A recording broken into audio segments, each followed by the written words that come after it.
Our next speaker is Ryan Chan. He is a social advocate who has a legal background from the University of Toronto. He is committed to effecting the social change needed to help advance Canadian social justice, and also serves on the board of directors at the Federation of Asian Canadian Lawyers, focusing on helping to look at this from a legal perspective. He's acted as a consultant for multiple organizations, including one of those dearest to my heart, which is the World Wildlife Fund, helping to address the challenge of climate change on some of the other species that are in the world today. At the Chinese Canadian National Council for Social Justice, which is one of Canada's leading social justice organizations, Ryan has worked on improving the public's understanding of how social media is being weaponized to spread hate, and also what we can do to tackle that. So thank you so much for joining Ryan tonight. We look forward to hearing from you. Thank you so much for having me. And just to premise it, unfortunately, unlike Tony, I am going to be kind of gloomy today.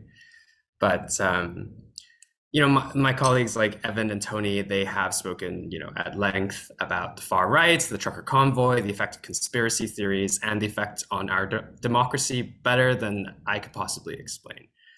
So I wanted to take the opportunity to discuss a very specific example of how the rise of far right movements has manifested itself vis-a-vis my community, because I think it demonstrates very well how institutional as well as extremist white supremacy ideologies intersect.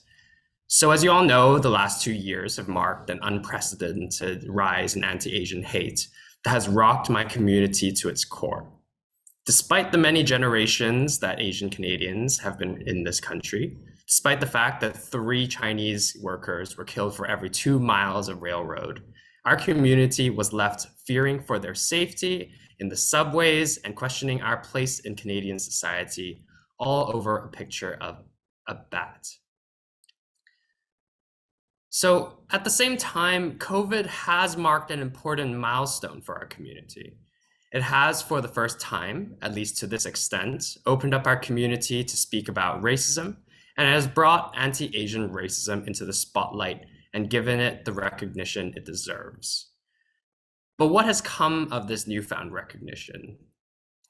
Well, just last month, right as the convoy was rolling into Toronto, the University of Toronto, our top university, their graduate house decided that on Lunar New Year, the most important cultural celebration for many Asian cultures, in which we fill traditional lucky packets with money or candies or chocolate coins as a symbol of luck, they decided to fill them with Joss notes, hell money meant to be burned for the dead, and handed it out to students.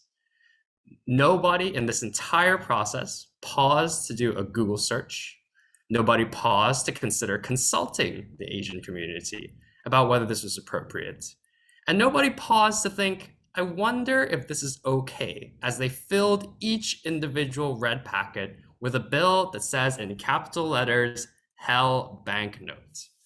This is Canada's top university, and they let this happen. So I've, come up with some creative comparables for what this incident meant for our community, which I won't repeat here. But suffice it to say, imagine your community's most sacred tradition being appropriated and violated by having someone do the absolute polar opposite of what is supposed to be done for that momentous occasion. That's what this meant for our community. The time of year when good fortune is passed to one another, people were handed symbols of death, symbols that would never, ever in our culture be given to a living person. And interestingly enough, I've heard a lot of responses to this. Big institutions, they're imperfect systems, checks and balances, they just didn't hold up, blah, blah, blah, blah, blah. People can talk at me all day, but the only thing I take away from that is perhaps even more disturbing to me.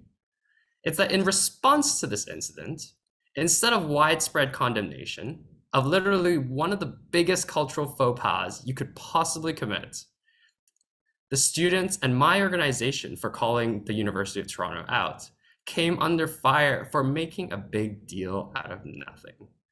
that we should be grateful that the university at least tried to be culturally accommodating, as though it's so much to ask that our top educational institution put up this minimal amount of effort to do cultural accommodation right.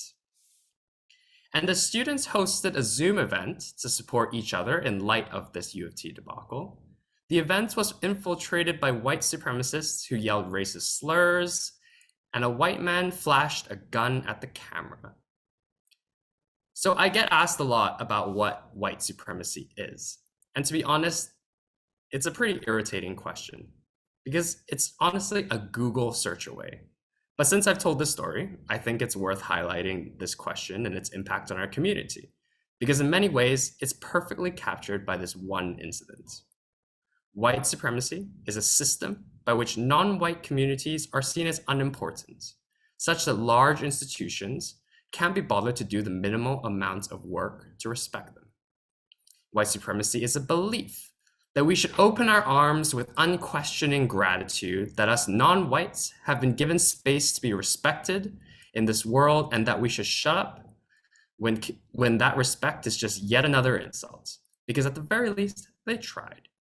And white supremacy is a threat to non-white communities that should we not obey these rules, that God forbid we stand up for our culture and our equal rights and freedoms, that we may face violent consequences. That, to all those wondering, is white supremacy.